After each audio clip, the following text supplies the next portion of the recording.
The medical experts now say try chiropractic. That's right. Hey folks, I'm Dr. Jeff Williams with Creekstone Integrated Care right here in beautiful Amarillo, Texas. Coming to you again this week with some important information not a lot of folks know, including potentially your family doctor or your surgeon. This is information you're probably going to want to share with everyone because it really can change a life that you love for the better. First, I don't think I'm giving away any secrets here when I share with you that for generations the medical field has had a certain disdain for the chiropractic field. They haven't been playing very nicely. This disdain has been returned over the years as chiropractors have not traditionally loved on the medical field in return. So, chiropractors have recommended not going to the medical doctors, recommended not taking pharmaceuticals and things of that nature. Although things have improved drastically over the years, certainly in the last 10 years or so, well, let's not kid ourselves. There are still some older medical doctors clinging to the archaic beliefs and impressions of chiropractic, and there are some chiropractors still advising against pharmaceuticals and vaccines. You know, these things, it's a reality. That's the way it is right now. Not as bad as it used to be, like I said. Before we get too far in here, though, I want to be clear. Many of the biggest medical groups are now recommending spinal manipulative therapy. Spinal manipulative therapy being the hallmark and the cornerstone of chiropractic care. These entities, medical entities, are now recommending spinal manipulative therapy as first-line therapy for short-term as well as long-term back pain. While using spinal manipulative therapy first has been in the prestigious Lancet Medical Journal several times and supported by recommendations from the Joint Commission and the White House report on opioids, there are two very notable medical entities I want to recognize for following research and following evidence. These two groups have not clung to archaic dogma and rhetoric. They talked the talk on research, and now they are clearly, publicly walking the walk by supporting spinal manipulative therapy for back pain of any duration before ever considering surgical intervention or shots and pills. The two groups I'm talking about are the American College of Physicians and the American Family Physician. The American Family Physicians paper was released in their journal on October 15th of 2020, so fairly recently. And it was called Chronic Musculoskeletal Pain, Non-Pharmacologic, Non-Invasive Treatments. Now, here are some of the best quotes from this paper. I'm not going to read the whole thing because we'd be here too long and you'd get bored and leave me, but I'm going to hit the highlights, okay? They said, because no individual therapy has consistent benefits, a multimodal treatment approach to chronic musculoskeletal pain is recommended. Systematic reviews, which is very top-notch research, dependable research, systematic reviews and guidelines support the effectiveness of various forms of exercise in improving pain and function in patients with chronic pain. Spinal manipulative therapy leads to a small benefit for chronic neck pain and low back pain. Acupuncture has a small to moderate benefit for low back pain and a small benefit for non-pain fibromyalgia symptoms. Massage or myofascial release yields a small improvement in low back pain, hip and knee osteoarthritis, and fibromyalgia. Low-level laser therapy, also known as cold laser, may provide short-term relief of chronic neck and low back pain, and ultrasound may provide short-term pain relief for knee osteoarthritis.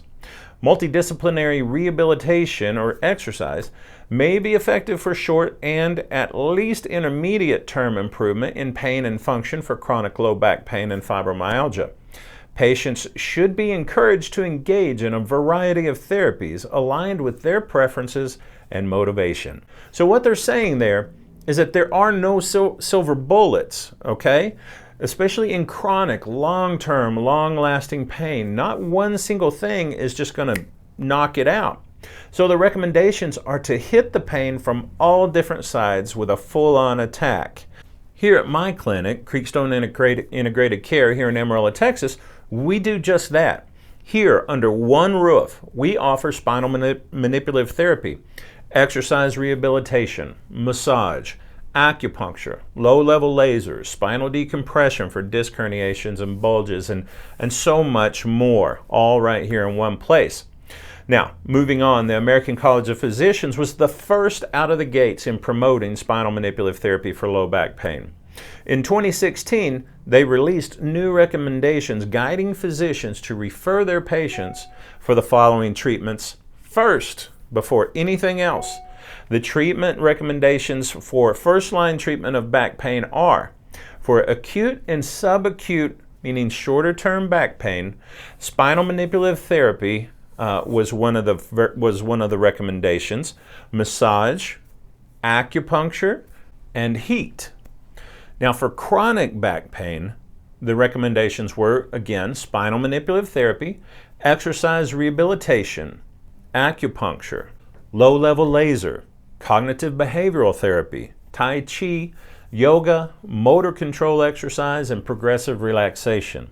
Again, those recommendations are coming from medical researchers, not chiropractors.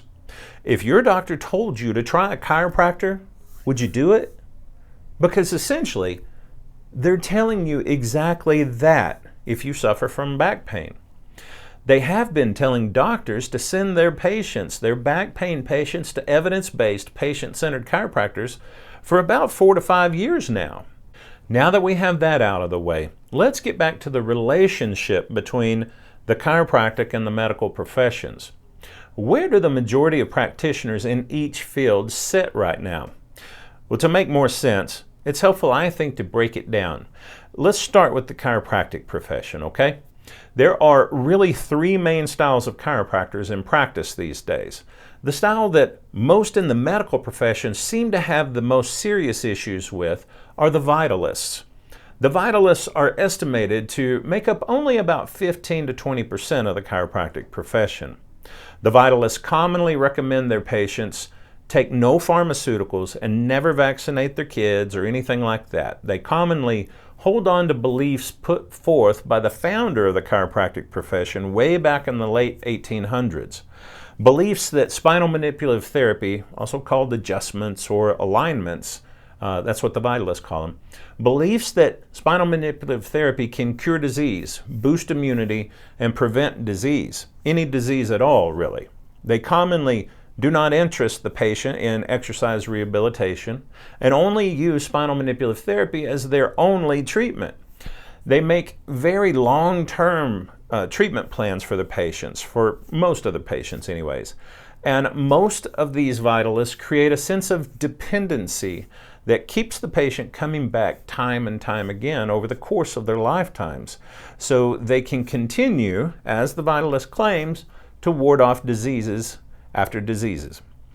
It is easy to see how something like this may irritate those practitioners in the medical field. I don't blame them.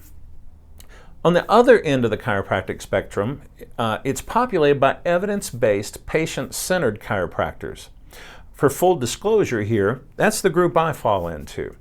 Chiropractors like me integrate and work very well with medical practitioners. Many medical folks in my area are actually good friends of mine, and they trust me to take good care of the patients they send to us. And I have the same trust in them when I send a patient their way. I don't have the answer to every condition, so I have no issue in referring patients out to trusted medical practitioners when necessary. I'm in no way against surgery, for example, as long as it's for the right patient and it's used as a last resort. But most of the time, spinal surgery should be preserved for those that have failed other attempts at conservative treatments. Treatments like spinal manipulative therapy, exercise, massage, acupuncture, and honestly, time. Sometimes things just take time to heal. And in the absence of neurological disturbances like a loss of muscle function or reflexes, surgery is usually just not recommended. Evidence-based, patient-centered chiropractors see patients for usually short-term schedules to treat the pain. And we try to teach patients at-home exercise rehabilitation and movement strategies for controlling their pain at home rather than depending on going to the chiropractor endlessly over and over and over for a lifetime. Chiropractors in the evidence-based group like me steer clear of discussions about vaccines and understand very well that advising patients to take or to not take medications is outside of our scope of practice. Those are discussions I feel that are better left to the patient and their medical physician. The third style of chiropractor is somewhere in the middle. I call them the chiropractic agnostics. They try to keep an eye on some of the current research and guidelines that come out in the profession, but they're not knee-deep into it like I am or other evidence-based chiropractors are. Agnostics usually feel that going to the chiropractor improves overall health, but typically stop short of making many of the claims that the vitalists in the profession might make. They are a mix, you might say. Now, let's talk about the medical profession just a little bit. I think most would agree that the medical profession falls into two categories, really. The conservative side and the practitioner that thinks there's a pill, a shot, or a surgery for every issue. We have medical practitioners that do not stay current on research and guidelines as well. Even though research has been emerging showing the lack of effectiveness of lumbar fusion surgery and the lack of research backing the most common surgeries for musculoskeletal conditions, I promise that there are folks right now, right here in my town, getting these surgeries right now as I speak on this video. You can see how this might irritate most chiropractors. Certainly when we know how effective we are for most of the conditions surgeons are performing, at least musculoskeletal surgeons, so many of the surgeries that they're performing every day. You have more modern, forward-thinking medical providers that understand and are aware of new recommendations and research. They're happy to throw away old, archaic dogma and look at referring to evidence-based, patient-centered chiropractors more and more. And then you have those that keep on trucking down the old path and ignoring anything that might put a dent in their financial prosperity and their financial future. A perfect example of a patient that got the wrong end of a surgical knife is one that went under, this is one of my patients now, but before he came to see me, he went under for low back fusion surgery. Now again, to be clear, pain is not a reason for surgery. Research is clear that few benefit from low back fusion. Most have to be repeated. Low back fusion has to be repeated many times, folks. And only about 5% of the 56 million back pain sufferers globally actually truly require surgery. That's not very many. So, as I was already not a fan of what this patient was telling me, it got worse. He went on to tell me that the pain medicine that he was taking to get over the low back fusion, that he probably didn't need in the first place, caused him nausea. One day, not too long after the surgery, he got sick and he was throwing up. He said he threw up with so much intensity that he felt a pop in his neck. He started having neck pain from that point. Well, the neck pain did not clear up, so guess what? The surgeon went in and fused segments of the neck only a few weeks after the low back fusion. Understand that this patient probably should not have had to endure the first surgery and certainly was not given enough opportunity to recover and avoid the next surgery, the second surgery. This was, from all appearances, pure foolishness. Pure, dangerous, and life-threatening and life-altering foolishness on the part of this surgeon, and he should have known better. But he either was ignorant or didn't care, and I'm not sure which one is worse. Another excellent study showed that workers that injured their backs had a 42.7% chance of having surgery if they consulted with a surgeon first. That, opposed to only 1.5% of injured back workers had surgery when they consulted with a chiropractor first. 42.7% had surgeon first. 1.5% had surgery when they saw the chiropractor first. So it turns out it's true that when all you have is a hammer, everything looks like a nail. So you see, my point here is that there are two sides to each coin. The best way of treating patients in the current day with the best information and guidelines available to us based on the best research is a multimodal, integrated team approach. That means the medical field and the chiropractic field working together. When a treatment plan is built on a good foundation like this, with effective team members in place like this, the winner is the patient, and the loser is unnecessary pain, unnecessary surgery, unnecessary waste of time, and unnecessary suffering.